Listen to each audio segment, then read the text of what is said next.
One of the most shatteringly divisive issues among Christians appears to be this issue of water baptism.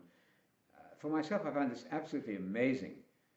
Have we not understood that Christianity is about obedience to Jesus? I mean, Romans 1:5, the obedience of faith, the end of Romans 16, Romans 16:25 or 26, I think, the obedience of faith. 2 John 7-9, he who goes beyond the words of Jesus and doesn't obey them is Antichrist, virtually. What about Acts 5, where Peter says the Spirit is given to those who obey Jesus? It's hard to imagine anything clearer than that. John rather, at the climax of Jesus' public ministry, has Jesus raising his voice in 12:44 and saying, the things that I'm saying are straight from God.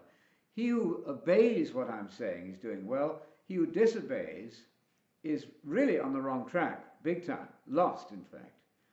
We have this in John 3:36 also, where he who obeys Jesus is put in opposition to those who do not believe in him. So believing in Jesus obviously implies obedience. Well, Jesus was baptized in water. He himself baptized in water. His agents did it for him, of course.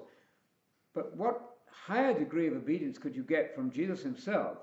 And then his command, of course, in the Great Commission is a direct command to baptize in water. It's simply amazing that anybody could try to gut the New Testament on such a simple issue as this. This cannot be healthy. So in the Great Commission, we are told to go into the whole world and baptize people into the name of the Father, Son, and Holy Spirit. That's utterly clear.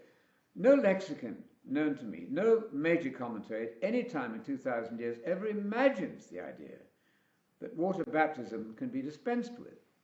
This is really a radical heresy. It needs to be corrected, because without obedience there can be no salvation. So it would be nonsense, for instance, to say that that would be salvation by works if we insist on water baptism. Salvation is by obedience. Hebrews 5:9 should be used all the time. Salvation in that verse, Hebrews 5:9, is given to those who obey Jesus. Well, the command to be baptized is utterly clear. There's no occasion in the New Testament where a human being is told to baptize someone, meaning baptize them in spirit and not in water. In the book of Acts, they stop when they see water ahead, and the man says, the eunuch says, here's water, let me get baptized. They go down into the water. In Acts 10:47, Peter says, how could I refuse the water to baptize them? He proceeds then to baptize them in water. These things are very clear and really understood by every denomination until ultra-dispensationalism came along and really undermined the teaching of Jesus in a drastic way, reducing the New Testament really to the late letters of Paul. I want to say this is a major mistake, and I would implore anybody who got caught in that system, propounded incidentally by Wewell of the Way International and successors. If you've been trapped into the view, for instance, that, well, I don't oppose baptism, but I don't insist on it. That's like saying, well, I don't oppose the teaching of Jesus, but I don't insist on it.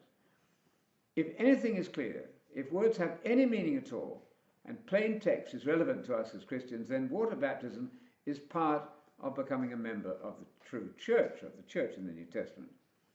Of course, the Spirit comes with the baptism, and it required the laying on of hands of the apostles in Acts 8, Paul's laying on of hands in Acts 19. Of course, you cannot reproduce that today. We don't have apostles at the level of the 12. But the fact of water baptism prevails right up to the very end in the Great Commission. So I recommend that Christians not divide on such a very easy and simple issue.